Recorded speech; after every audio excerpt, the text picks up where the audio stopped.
Welcome back to the deep dive.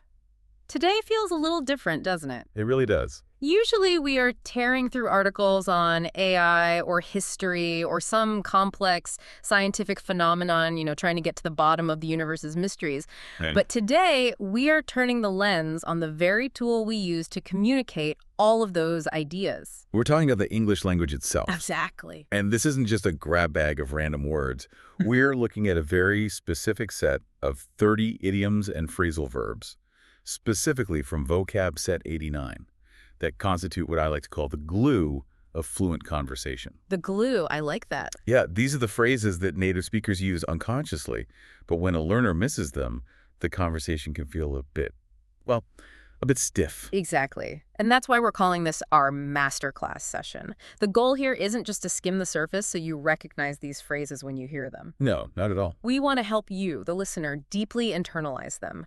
We want these to become part of your active vocabulary, the kind of things you say without even thinking about it. And to do that, we have to change our pace significantly. I'm going to step into the role of the patient English teacher today. I like that. We aren't going to rush. We aren't going to summarize or group things together to save time. We are going to give every single one of these 30 items its own moment in the spotlight. Okay. We're going to dissect them, look at the grammar, the tone, the opposites, and the specific situations where you'd use them. I love that approach. No skimming. We're going deep. That's the plan. So the dynamic today is going to be conversational. I'll introduce the concept or the phrase, maybe throw in how I've heard it used, and then you act as the guide. I'll be Rules, grammar, synonyms, the works. Precisely. We want the listener to feel like they are sitting in a calm, private lesson. Yeah. The aim is retention. Right. So if you are listening, take a breath, maybe grab a notebook, or just settle in, and let's get started. All right, let's jump into section 1. This group of phrases largely deals with relationships and cause and effect. It's about how people interact and how we explain why things happen. The first item on our list is a phrase I hear constantly. Thanks to Sprith, that's somebody or something. Right. Now, obviously, we know the word thanks, but this phrase does a lot of heavy lifting, doesn't it? It really does. Yeah. So thanks to is a prepositional phrase, and we use it to indicate the cause of something. The cause. Yes. In its most direct, perhaps original sense, it highlights credit or gratitude. Yeah. You are saying that a specific result happened because of a specific person or thing, and, you are happy about it. So at its core, it's about assigning credit. I succeeded because you helped me. Exactly. But here is where it gets interesting and where English gets a bit tricky. It can be used positively, neutrally, or even ironically. Okay, let's break that down. Let's look at how this plays out in real life. Imagine a scenario where a team finishes a massive project ahead of schedule. Right. The boss might say, "We finished the project on time, thanks to your hard work." That's the positive usage. That is the positive usage. It's sincere. The cause of the success is the person's effort. You're giving them credit. That feels very straightforward, but I feel like I hear it used in situations where nobody is actually thanking anyone. You're absolutely right. And that brings us to the neutral usage. Let's say you're watching the news and the sports reporter says the game was canceled thanks to the rain. Okay, yeah. Now, obviously, nobody is writing a thank you note to the rain clouds. Ah. In this context, thanks to simply means caused by. It's purely functional. There's no emotion in it. And then there's the one I use probably too often, the sarcastic one, when things go wrong. Yes, the ironic usage is very common in spoken English. It's a huge part of the language. Oh, an example.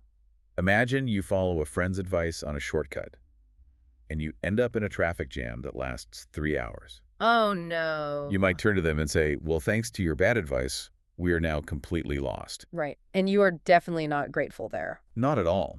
You are assigning blame, but you're using the structure of gratitude to be sarcastic.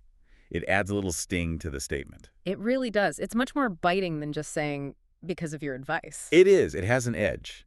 So semantically, we are looking at a prepositional phrase that assigns cause and effect. Got it. So if I wanted to be a bit more formal or, avoid the sarcasm, what are some synonyms I could swap in here? Good question. If you are writing a report or want to be formal, you could use due to or owing to. Due to. For example, due to the rain, the game was canceled. In a simpler everyday context, you just use because of the rain. Right. It's left colorful, but it gets the job done without the risk of sounding sarcastic. And are there specific collocations, words that like to hang out with thanks to? Yes, definitely. Yeah. You will often hear thanks to the efforts of or thanks to the generosity of. Oh, okay. It pairs well with positive attributes when used sincerely. Thanks to the support of my family is a classic acceptance speech line. I can hear that. And if we want the opposite, if we want to say something happened regardless of a factor. Then you would use it despite or in spite of, despite That's- the rain we played. Okay. But if you want to be really petty and specifically negate the credit keeping with that sarcastic tone, you could use the phrase, no thanks to. Ooh, that's a good one. For example, we finished the project, no thanks to your help. That implies you helped, 0%. Or maybe you haven't made things worse. Ouch. That is stinging. Okay, let's take a pause there and move on. All right. That cause and effect idea often applies to how people influence each other. And that leads us to item number 2. Bring out the best, worst in CP. This feels like a relationship heavy hitter.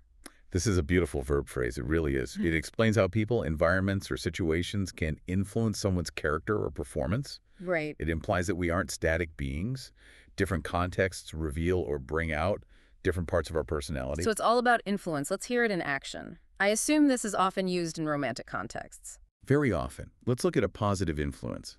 You could say, she is a wonderful partner. She really brings out the best in him. Okay, what does that mean exactly? It suggests that when he's around her, he becomes kinder, more ambitious, or happier. He becomes a better version of himself. The potential was there, and she helped it come out.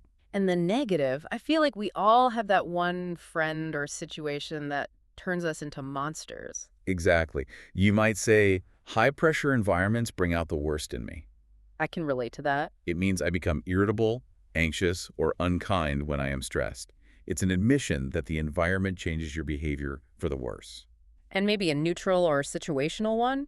Can a situation bring out a skill? Yes, absolutely. A good example is competition can bring out the best in athletes. Right. It pushes them. It pushes them to perform at a higher level. It's not necessarily about moral character in that case, but about capability and performance. Semantically, this is about eliciting or revealing, right? Pulling something out that was already there. Yeah, correct. Synonyms would be elicit, provoke, or reveal. You are pulling something to the surface that is usually hidden. It's a revelation of character. I see. What about the opposite? If someone doesn't change you or maybe holds you back? You could use words like suppress or stifle, for example. That job stifled his creativity. It pushed it down instead of bringing it out. Stifled. That's a great word. Or, more simply, you could just say they have no effect on him, but bring out implies a dynamic, active change. Okay, let's look at item 3. This one is all about first impressions. It's a very visual idiom. Start off on the wrong foot. This is a classic idiom. It means to begin a relationship or an activity badly. It paints a picture of stumbling right at the starting line. Imagine a runner trying to start a race and tangling their feet immediately. I can visualize that perfectly. Tripping just as the gun goes off. What does this look like in a sentence? Okay, let's create a scenario. You have a job interview, you oversleep, you spill coffee on your shirt, and you arrive 10 minutes late. Total disaster. A total disaster. You walk in, and later you tell your friend, I was late to the interview, so I really got off on the wrong foot. You've created an immediate negative deficit in the relationship. Right, and it feels hard to recover from. It can be. Imagine a holiday. You could say, they argued on the first day of the trip and started off on the wrong foot. Yeah, that sets a bad tone. Exactly. The whole mood of the vacation is tainted by that initial stumbling block. But can you recover from it? I feel like I've heard people use this retroactively, like, we started bad, but we're good now. Yes, and that's a very common usage. We got off on the wrong foot, but now we are best friends. It acknowledges a rocky start that was eventually smoothed over. So it can be a way to apologize, too. Definitely. It's a way of saying, I think we got off on the wrong foot, let me buy you a drink. It's an offer to reset the relationship. Note the preposition there. It's always on the wrong foot. Yes, that's a key point. You don't get off with the wrong foot. It's on. It refers to the footing, the stance. Got it. So synonyms would be things like make a bad start or begin badly. Correct. Those are the simple versions. But what is the opposite? How do we want to start? Ideally, you want to get off on the right foot. That's the direct antonym. Simple enough. Or if you want to imply immediate speed and success, particularly in a business context, you could say, hit the ground running. Ah, I love that one. That means you started fast and effective immediately. No stumbling at all. Hit the ground running is a great one for resumes. Okay, item 4. This is a big one for teamwork or for anyone who has ever had a lazy roommate. Yeah. Pull your weight. This is a metaphor that likely comes from rowing or tug of war. In a rowing boat, if everyone pulls their oar with the same force, the boat moves efficiently. Right. If one person doesn't, everyone else has to work harder to compensate. So it means doing your fair share of the work. It's about contribution and responsibility. If you aren't pulling your weight, the boat slows down, and everyone else gets annoyed. Exactly. It carries a heavy connotation of fairness. So for our first example, if you want to stay on this team, you need to pull your weight. It's often used as a warning or a reprimand. I can hear a parent saying this. Oh, absolutely. That's a perfect second example. Yeah. I'm tired of doing all the chores. Everyone in this house needs to pull their weight. Yeah. It implies that currently the distribution of labor is unfair. And a positive usage. Can we praise someone for it? Yes. You could say it was a successful project because every member pulled their weight. It implies harmony and equal effort, which led to success. In terms of synonyms, we are talking about doing your part, contributing, or pitching in. Pitch in is a very friendly synonym. I'm glad you mentioned that one. How is it different? Pull your weight can sound a bit more demanding or serious, like an obligation. Yeah. Pitch in suggests volunteering to help, whereas pull your weight suggests fulfilling a responsibility you already have. I see the nuance there, and the opposite. If someone is just sitting there not helping. We say they are slacking off or freeloading. Freeloading. And a very colorful idiom for the opposite is riding on someone's coattails, meaning you are letting someone else do all the work and just following along behind them to get the credit. I love freeloading. Such a descriptive word. Okay, item 5 to close out this section. Don't think much of. This feels distinctly British, maybe. It feels very understated. It is very understated. It is a common way to express a low opinion of something or someone. So what does it mean? It means to consider something poor quality or to be unimpressed by it. But instead of saying, I hate this, or this is garbage, which is very direct, Yeah, very American. you say, I don't think much of it. It's a softer, perhaps more polite way of delivering a negative judgment. But the meaning is still pretty harsh.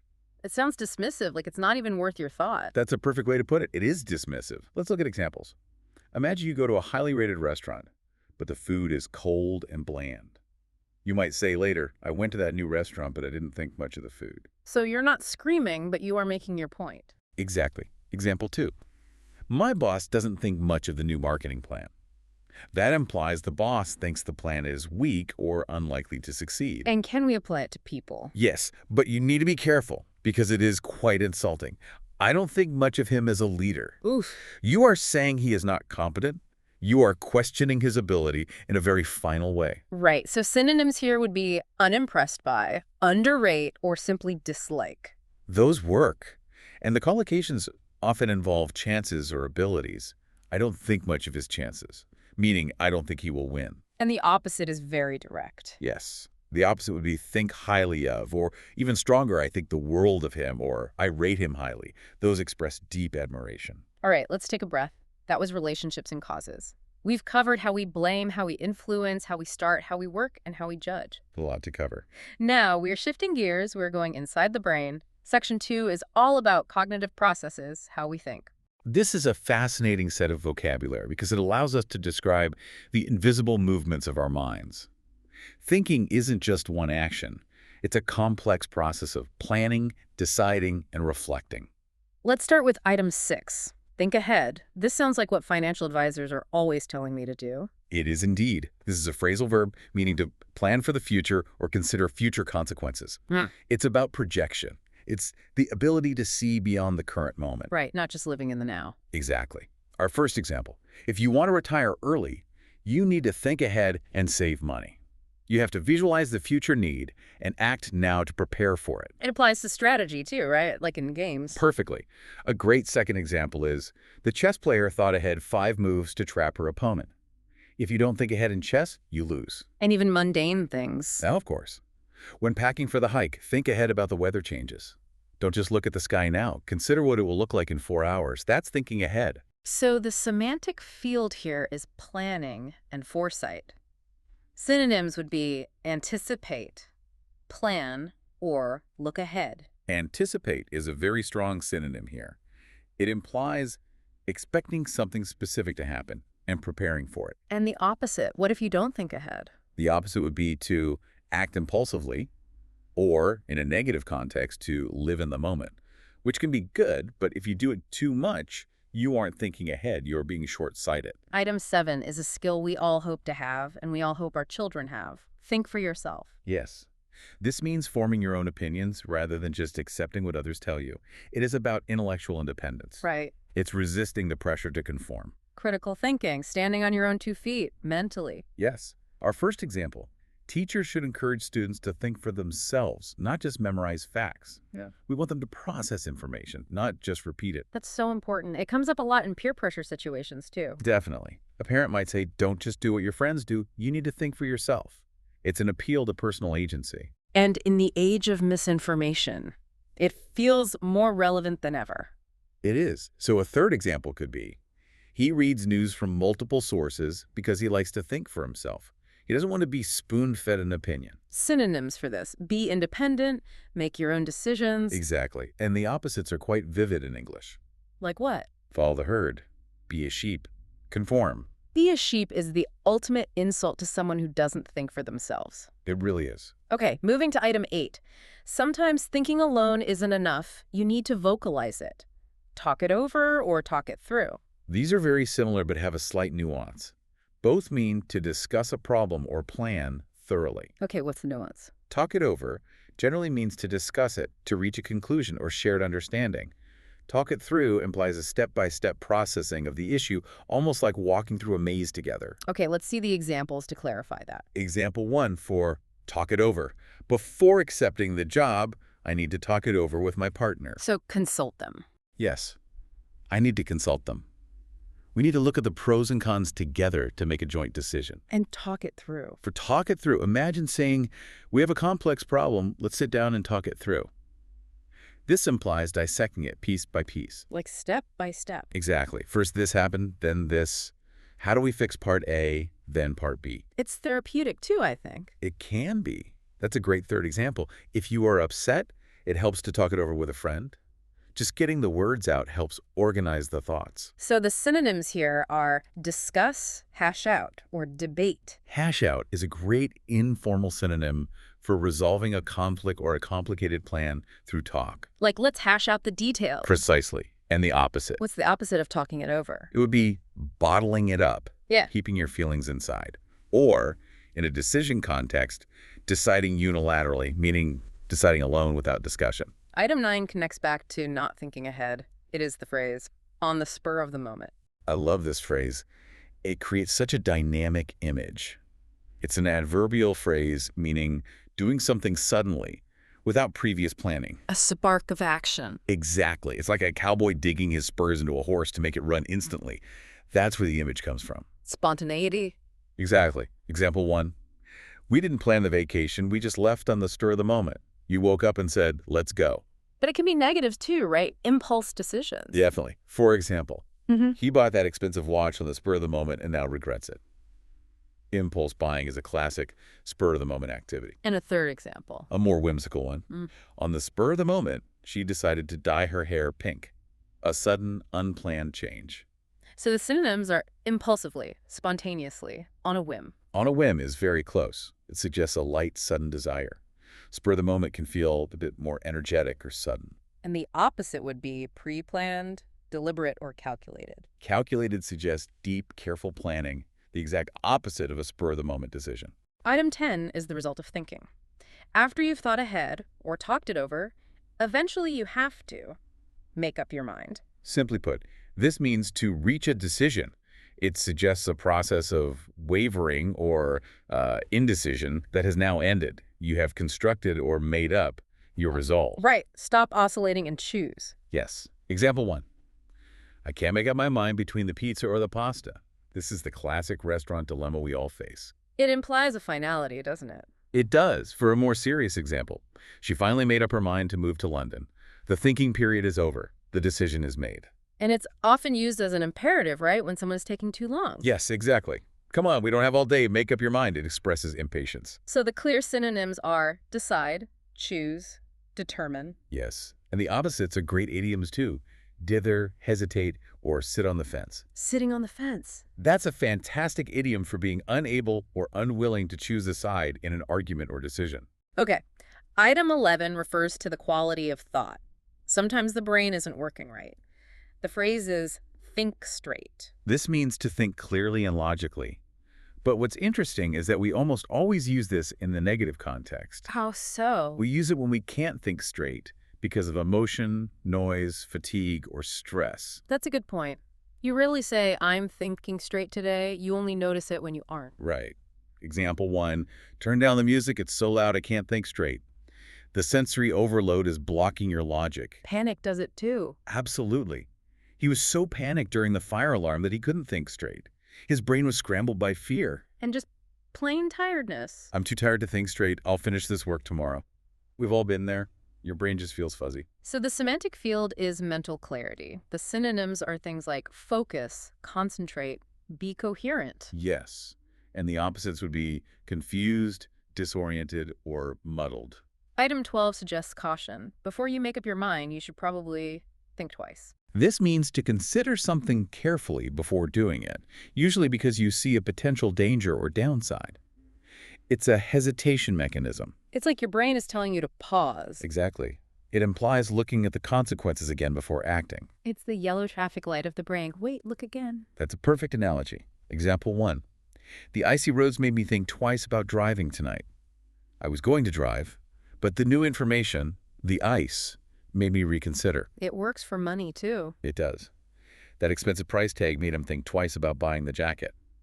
He wanted it, but the cost triggered a hesitation. And social interactions. Yes, you could warn a friend. Yeah. I would think twice before arguing with the boss. She is in a bad mood.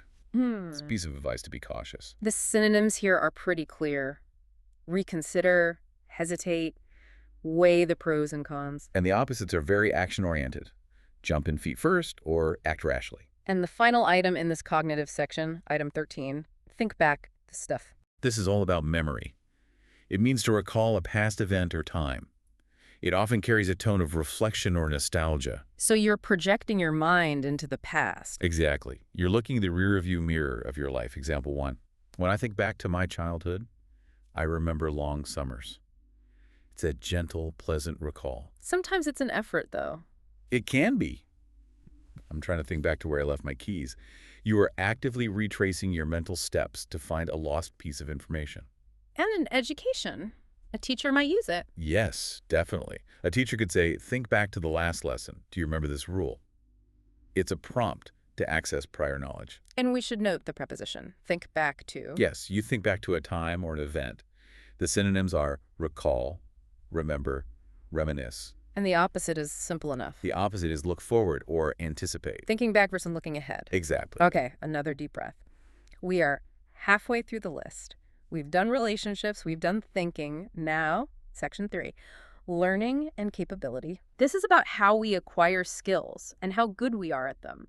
This is a very useful section for anyone learning a new skill like English. It describes the struggle and the success of learning.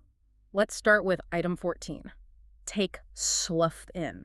Okay, so this phrasal verb means to fully understand or absorb information. But it can also mean to visually observe and appreciate your surroundings. So it's about processing. It is. It implies a process of mental or sensory digestion. It's not just hearing or seeing, it's processing what you're experiencing. Like when you see a beautiful view or hear some really complex news, you need a minute. That's a perfect example. So for news, the news was so shocking it took me a moment to take it in.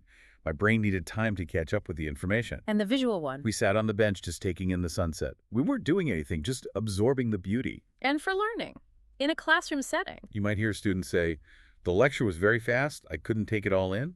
There was too much information to absorb at once. Got it. The synonyms are absorb, comprehend, digest, grasp. All good choices. And the opposites would be to overlook, ignore, or misunderstand. Okay, item 15 describes a natural talent. Some people just have got a good head for sleuth. This implies you are naturally good at something, usually something intellectual or requiring a specific mental fortitude, like numbers, business, or heights. It suggests the skill is innate, it's in your brain. That's the idea. Heights is an interesting one. A head for heights means you don't get dizzy. Correct. It means you're comfortable in high places. So for our first example, she should be an accountant. She has a head for figures. Math just comes easily to her. And for the heights example. I can't climb that ladder. I don't have a head for heights, meaning I get dizzy and panicked. And for business? He has a good head for business strategy. He sees the patterns and opportunities naturally. So the synonyms are be talented at, or my favorite, have a knack for. Have a knack for is a great one. It's very natural. And the opposites would be inept at or have no aptitude for. Item 16 is when the brain fails us. The information was there, but now it's gone. Slip your mind. This means to be forgotten, but usually temporarily or accidentally.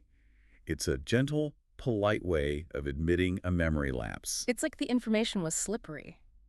That's a great way to think about it. It just fell out of your grasp. It sounds less harsh than saying, I forgot. I forgot. Sounds careless. It slipped my mind. Sounds like an accident. Precisely. Example 1. I'm so sorry I missed our meeting. It completely slipped my mind. It's an apology that implies it wasn't intentional. And for a name you can't remember? Her name is on the tip of my tongue, but it has slipped my mind. I know it, but I can't access it right now. And a simple daily task. Did you buy the milk? No, sorry, it slipped my mind. Synonyms. Forget. Escape one's memory. Right, and the opposites would be to bear in mind or remember vividly. Okay, item 17 is the gold standard of knowledge. When you know something perfectly, no sloth like the back of your hand. To know a place or a subject extremely well. The logic is that you look at your own hands every day, so you know every detail of them. Ah, never thought of that. It implies total navigation and familiarity. You don't need a map or instruction. Total expertise. Example 1. He has lived here for 20 years. He knows the city like the back of his hand. He never gets lost. Can it apply to topics, not just places? Absolutely. She knows the software code like the back of her hand. She wrote it or she uses it daily, so she's an absolute expert. And a third example. Don't worry about getting lost in the woods. I know this forest like the back of my hand. It's a statement of reassurance. The synonyms are know inside out, be an expert on. Exactly. And the opposites are be unfamiliar with or be a novice. Item 18 is about the process of reaching that expertise. It's that transition phase. Get the hang of sweep. This means to begin to understand how to do something or use something after some practice. It describes that click moment. The click moment, I like that. It's when it stops being difficult and starts feeling natural. The learning curve is flattening out. So an example with driving. Driving was hard at first, but I'm getting the hang of it. I'm not an expert yet, but I'm not stalling the car anymore. And with technology. It took me a while to get the hang of this new coffee machine. It was complicated, but now I understand how it works. And it can be used for encouragement. Yes. Keep practicing, you'll get the hang of the tennis serve soon. Synonyms for this are master, grasp, get used to. Right, and the opposites would be to struggle with something or be baffled by it. Item 19 is about reached competence. You aren't just getting the hang of it, you know what you are doing. This means to have the necessary skill or experience to handle a situation. It conveys confidence and competence. You definitely want your surgeon to know what they are doing. Absolutely. That's the perfect context. Example 1. Don't try to fix the electrical wiring unless you know what you are doing. It's a warning about danger for amateurs. It's about trust as well. It is. I trust her to lead the project. She knows what she's doing. It means she is a professional, and I have confidence in her. And the negative. When someone is pretending. He looks confident, but I don't think he knows what he's doing. It implies he's faking it. Synonyms. Be competent, be skilled, be proficient. And the opposites, be incompetent, be clueless, or the great slang phrase, wing it. Item 20 happens when you stop practicing. You knew what you were doing, but now you are out of practice. This refers to having lost a skill or proficiency due to not doing it for a while. You still know how, theoretically, but you aren't sharp. Your skills have degraded. Exactly. Your muscles or your brain have forgotten the flow. So, example 1. I used to play the piano well, but now I'm a bit out of practice. My fingers are slow and clumsy. Language is a big one here. A very common one. Don't ask me to speak French. I'm terribly out of practice. Mhm. It means I haven't used it in years and I've forgotten a lot. Sports too. His golf swing is messy because he's out of practice. The most common single word synonym for this is rusty, right? Rusty is perfect. My French is Mhm. rusty. And the opposites would be in shape, sharp, or practiced. Item 21 is the first step in learning. Before you can get the hang of it, you have to give shit the try. This means to attempt something, often for the first time. It implies an experimental attitude. It lowers the stakes. How so? You aren't promising to succeed. You're just promising to try. It makes it less intimidating. Low stakes. Just see what happens. Exactly. Example 1. I've never eaten sushi, but I'll give it a try. I might hate it, but I'm willing to try it once. And for problem solving. If the remote isn't working, give changing the batteries a try. It's a suggestion for a simple, low-effort solution. And as encouragement. You might like yoga. You should give it a try. The synonyms here are have a go, attempt, test out. All good. And the opposites are pretty stark. Give up or refuse to try. And the last one in this section, item 22, which is a pair. Any good at snuff, no good at sleuth. This is how we ask about or state ability in a simple conversational way. We rarely say, are you proficient in cooking? In normal conversation. Right, that's very formal. We say, are you any good at cooking? It's much more natural. So that's our first example. Yes. Are you any good at cooking? It's a casual inquiry about a skill. And the negative admission. I am no good at math. I need a calculator for everything. It's a way of stating your limitation. And a positive statement about someone else. Yes, I'm quite good at fixing cars. And it's important to note the preposition, good at, not good in. You are good at an activity. Yes, that's a common mistake for learners. The synonyms are skilled at, capable, and the opposite is hopeless at. Okay, we are in the home stretch. Section 4, communication and information. All right. This is about how we share news, stay in touch, or keep secrets. These are vital for social fluency. This is how we manage our social networks and relationships through language. Let's start with item 23, break the news. This sounds dramatic. It is often dramatic. It means to tell someone information, usually bad or surprising news. The word break implies that the news might have an impact. Like breaking a silence. Or breaking a person's composure. You don't usually break the news that you bought a sandwich. It's for big stuff. Right, so an example. A very serious one. The doctor had to break the news to the family that the surgery failed. That is a heavy, difficult moment. And in an employment context. I don't know how to break the news to him that he's been fired. It's a difficult conversation to start. Can it be positive? Or is it always bad? Sometimes, but it's usually just surprising. For instance, she broke the news gently that she was moving away.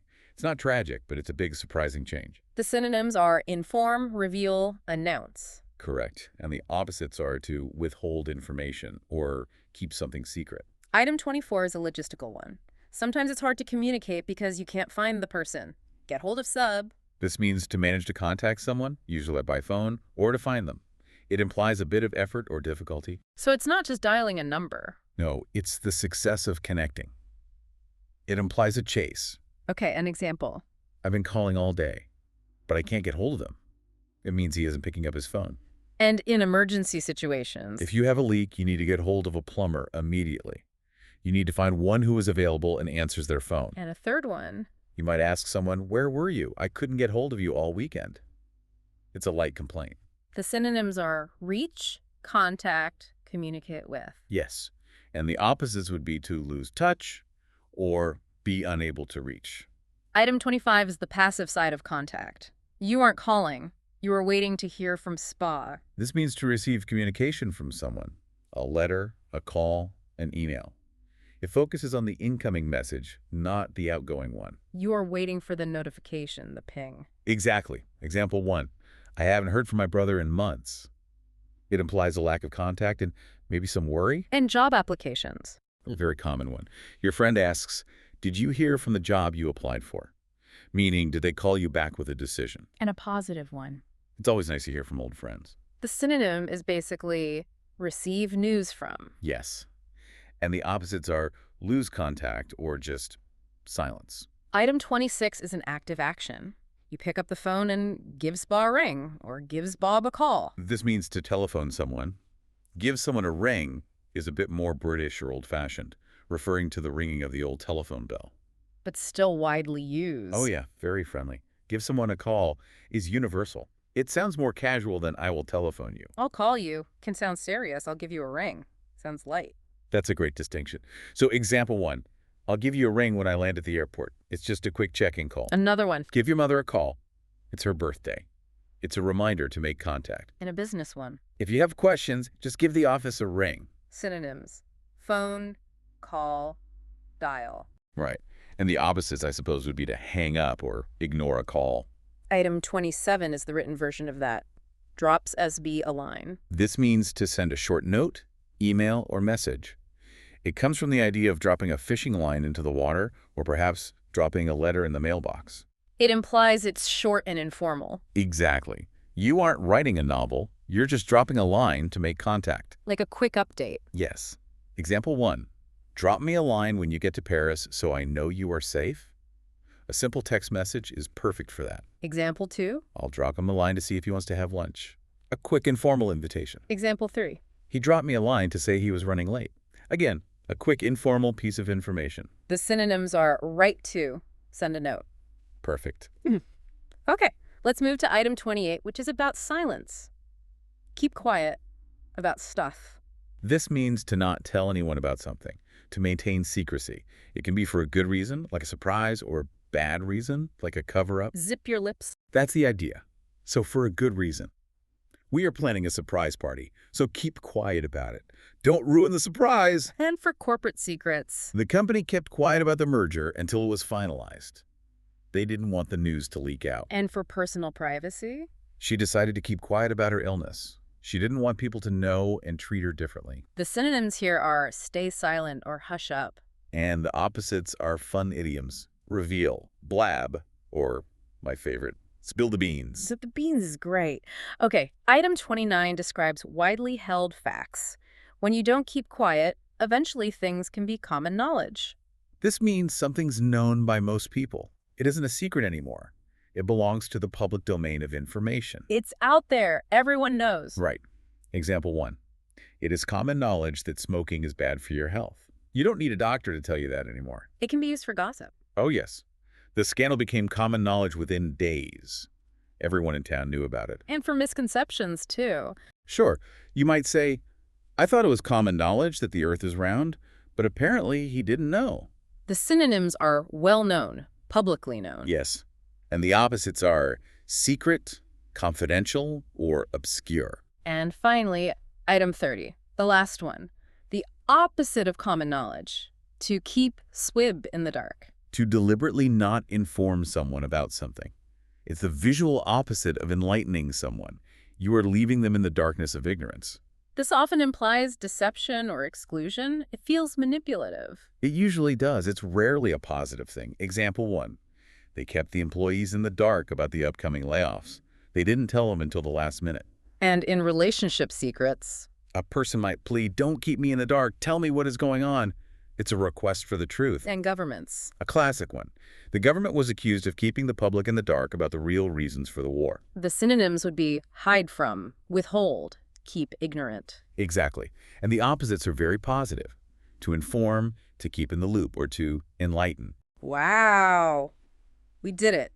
That was a marathon. It certainly was. 30 essential items dissected, analyzed, and explained. It really was a marathon. But these phrases, thanks to, pull your weight, think twice, keep in the dark, these are high-frequency items. Right. They are the gears that make the English language run smoothly. If you master these, you won't just sound like a student, you'll sound like a speaker. So to our listener, the learner, don't feel like you need to memorize all 30 instantly. That's not the goal. No, absolutely not. Just pick one or two, maybe tomorrow, try to give it a try, or on the spur of the moment in a conversation. Exactly. Small steps, usage is what builds memory. Before we go, I want to leave you with a question to mull over. Okay. Which of these phrases describes your current state of mind? Are you thinking ahead to your next challenge, or are you just getting the hang of this new vocabulary? Or maybe you're just happy it didn't slip your mind to tune in today. Good one. Thanks for joining us on this deep dive. We'll see you next time. Goodbye, everyone.